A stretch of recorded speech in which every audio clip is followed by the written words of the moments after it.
ريد بول اول ما بدأ المنتج بتاع ريد بول المشهور ده المشروب، اول ما عملوا المعمل ما اشتغلش. يعني كان كوكا كولا وبيبسي والحاجات دي شغاله اكتر منه بكتير قوي. فيعمل ايه بقى صاحب الريد بول ده؟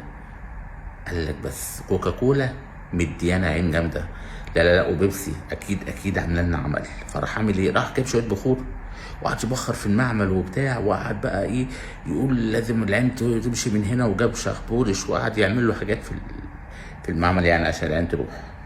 اكيد ده ما حصلش، اكيد ده ما حصلش، انا بستعبط طبعا. هو ما قالش كده. هو الفكره كلها ان هو جاب واحد بتاع تسويق ذكي جدا، قال له انا عايز، انا عامل معمل بالملايين ومش شغال، اعمل ايه؟ الراجل ده فكر له فكره حلوه، لعب على اللاوعي الجمعي عند الناس. جاب عبوات ريد بول فاضيه وقعد يرميها في كل الاماكن اللي هي الزباله اللي جنب ايه، اللي جنب الجامعات، النوادي، النايت كلاب، الحاجات دي، عشان الناس تصحى الصبح تلاقي ايه، الريد بول الكنزات الفاضيه كتير جدا ومليانه وفي الشوارع. فيقولوا ايه بقى؟ يقولوا الله الله الله، ده في مشروب نازل جديد واحنا ما جربناهوش اسمه ريد بول. طب ايه ريد بول ده؟ فراحوا جربوا يشتروه.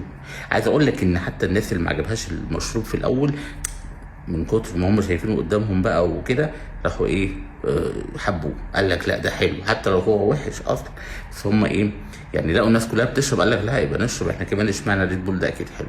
فنجحت الخطه.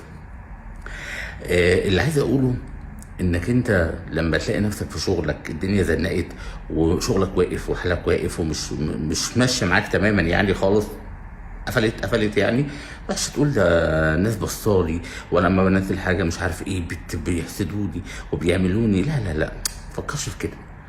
فكر في انك تغير الخطه بتاعتك، تغير طريقه تطويرك لشغلك عشان تنجح.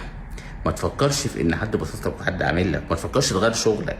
تغير شغلك ازاي؟ ما هو انت مش هتنجح كده. اي شغلانه بتشتغلها لازم تلاقي فيها عراقيل كتير جدا، وبتلاقي فيها اكيد اكيد اكيد هتلاقي ناس واقفه لك وناس بتصدك وناس عايزه توقعك، فانت لازم تقاوم ده كله. فلازم تطور نفسك وتعمل زي ريد بول كده. يعني لا مش تفتح معمل ريد بول، لا انت تنجح يعني في شغلك في حتتك.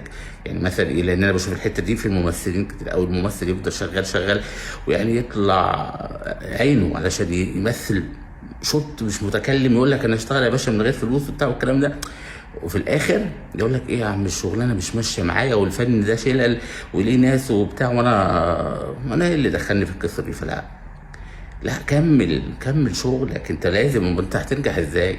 هتتمرمط ازاي؟ ده الناس كلها اللي في الفن دول ما طلعوش كده، كل النجوم دول ما طلعوش كده، ده اتبهدلوا وشافوا عذاب و